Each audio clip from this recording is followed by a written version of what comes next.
about me practicing my conceptual multiplication skills, as one does. All right, so this is how I'm doing it in a kind of fun way.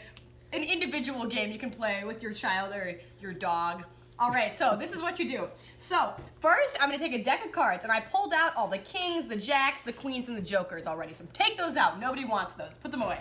That's too complicated for us. And then what we're gonna do is we're just gonna flip this deck of cards, and I got 4. So what I'm gonna do is I'm gonna write out 4 groups of. This is where the really fun part comes in, because it's like uncertain. Like, what am I gonna get, you know? And I'm gonna take a dice and I'm gonna roll it. 5. So 4 groups of 5.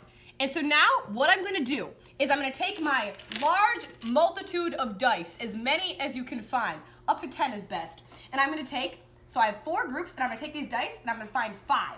So 5, 5,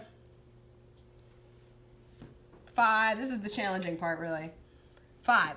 All right, so now I got 4 groups of 5. And so now, since I have it laid out, it's really easy for me to conceptualize what this means. So I can count, I can go 5, 10, 15, 20, and realize that 4 groups of 5, which is equal to 4 times 5, is equal to 20.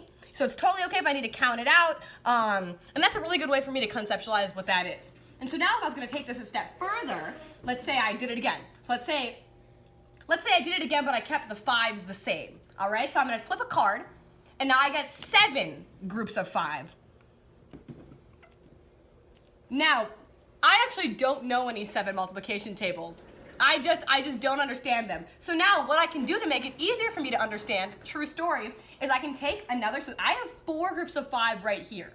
All right, so 4 plus 3 makes 7. So what I can do is I can take 3 more dies, and I can just understand that 4 groups of 5 is 20, and then 3 groups of 5 is added up to 7 groups of 5. So if I add 3 more,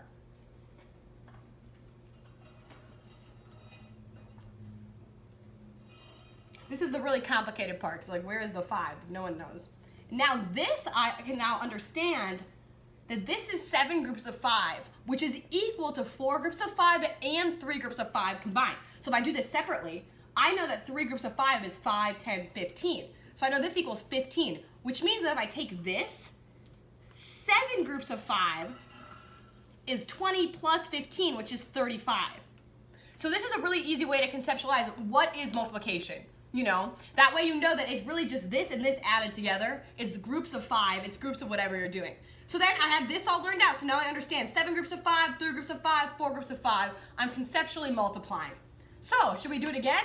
Let's erase the board. All right, we're gonna erase the board. The unspoken narrator spoke. All right, so we're gonna erase the board. Now we're gonna try it again with a different number. And we're gonna keep 7 groups since that's your tough one. 7 is tough. And I want you to roll a dice. So 7 groups of? Oh, not 5, we already did that.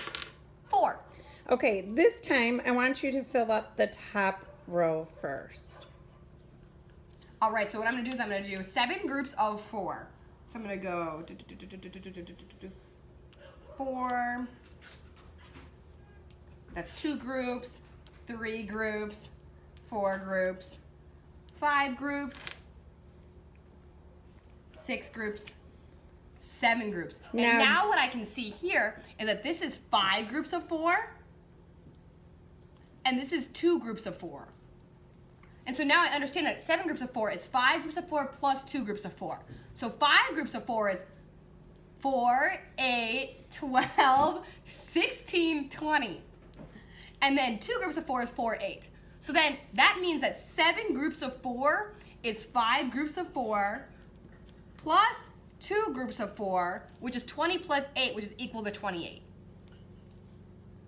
And that is multiplication conceptualized. So this is a fun, it's not really a game, but you know, there's dice, so that's a fun way to practice. I'm Maya. I'll see you next time.